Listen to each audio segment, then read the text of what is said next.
Jika Y sama dengan X dibagi 1 ditambah X kuadrat, maka tentukan nilai minimumnya kalau ada, maksimumnya, kemudian nilai minimum saat kapan, maksimum saat X sama dengan kapan.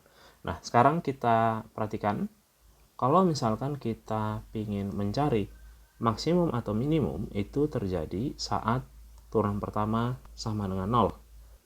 Sementara kita perhatikan fungsi kita ini adalah bentuk U per V.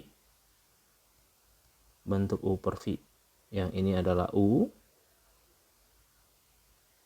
Yang ini adalah V.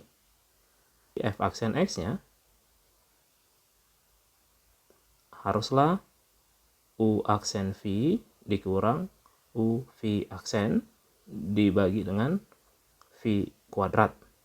Karena kita ingin mengkondisikan maksimum minimum itu terjadi saat F aksen X sama dengan 0, maka di sini kita buat sama dengan 0. Aksennya itu nilainya adalah 1 dikalikan V, 1 ditambah X kuadrat dikurang U kalikan V aksen berarti 2X dibagi dengan V kuadrat dikuadratkan harus sama dengan 0. Berarti yang di sini adalah 1 dikurang X kuadrat, karena di sini X kuadrat dikurang 2X kuadrat berarti jadi X kuadrat dibagi dengan 1 ditambah X kuadrat dikuadratkan sama dengan 0 ya. Kita akan peroleh 1 ditambah X 1 dikurang X dibagi dengan 1 ditambah X kuadrat dikuadratkan. Berarti yang pembuat 0 itu haruslah di bagian pembilang ya. Jadi X-nya sama dengan min 1, X-nya sama dengan 1. Sekarang untuk menentukan maksimum minimum kita akan substitusi ke dalam Y, bahwa Y-nya itu nanti adalah fungsi yang ini tadi ya. Jadi masing-masing nanti akan kita substitusi ke nilai Y atau F X yang di sini nilai Y-nya. Nah, F min 1 nilainya adalah min 1 dibagi dengan 1 ditambah min 1 kuadrat.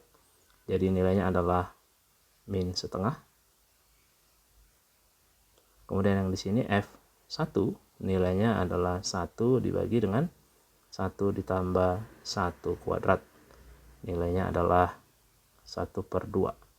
Dari nilainya sendiri ini bisa kita sebut minimum, yang ini adalah maksimum. Di ilustrasi dasar ya. Kalau kita ingin tahu kapan fungsi itu naik, kapan fungsi itu turun, kita ingat kembali kalau misalkan F aksen X lebih besar dari 0, ini terjadi saat Fx-nya dikatakan naik dan F aksen X lebih kecil daripada 0, Fx-nya turun. Nah, karena tadi kita udah ketahui bahwa F aksen X kita itu adalah yang ini, maka bisa kita manfaatkan untuk membuat sketsa dasar. Ya, kita bisa buat sketsa dasarnya, berarti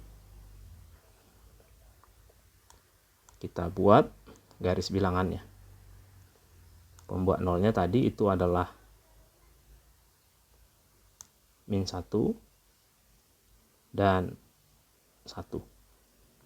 Kalau X-nya sama dengan di kanan 1, berarti karena ini perkalian koefisien X ya, ini ada min, berarti yang di sini minus, turun. Ini nanti naik, kemudian di sini turun. Jadi fungsi kita itu nanti prediksinya itu bisa kita buat dengan ringkas. Fungsinya nanti akan turun di sini. Kemudian dari sini nanti akan naik. Kemudian di sini nanti akan turun.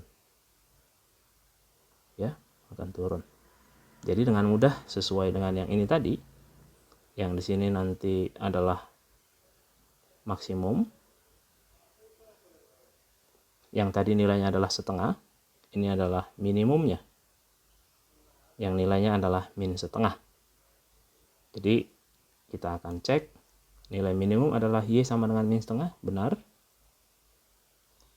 Nilai maksimum saat Y-nya itu adalah setengah, benar. Minimum Y terjadi saat X-nya adalah min 1, ini. Yang ini, benar. Saat X-nya sama dengan 1 adalah maksimumnya. Jadi, kita bisa simpulkan seluruh pernyataan ini benar. Jawabannya adalah yang E. Kalau misalkan kita penasaran bagaimana sih sketsa aslinya, tampilan sketsa aslinya seperti ini. Nah, kita akan bisa lihat di X sama dengan min 1 nilainya adalah min setengah, X sama dengan 1 nilainya adalah setengah. Ini adalah maksimum, ini adalah minimum. Kita lihat turun, di sini turun, kemudian naik, kemudian turun lagi. Oke, ikuti terus pembahasan soal-soal bermutu yang dibawakan oleh Pak Luhut. Untuk mengikuti kelas Pak Luhut, persiapan masuk PTN ke UI, ITB, UGM, ITS, serta Fakultas Kedokteran dapat mengontak Pak Luhut atau lihat di link deskripsi yang saya sertakan. Nomor WhatsApp saya 0812 1488 9716, khusus persiapan bidang studi matematika, PK, dan penalaran matematika setiap hari Sabtu dan Minggu. Sampai jumpa di pertemuan selanjutnya. Semangat belajarnya, semoga sukses.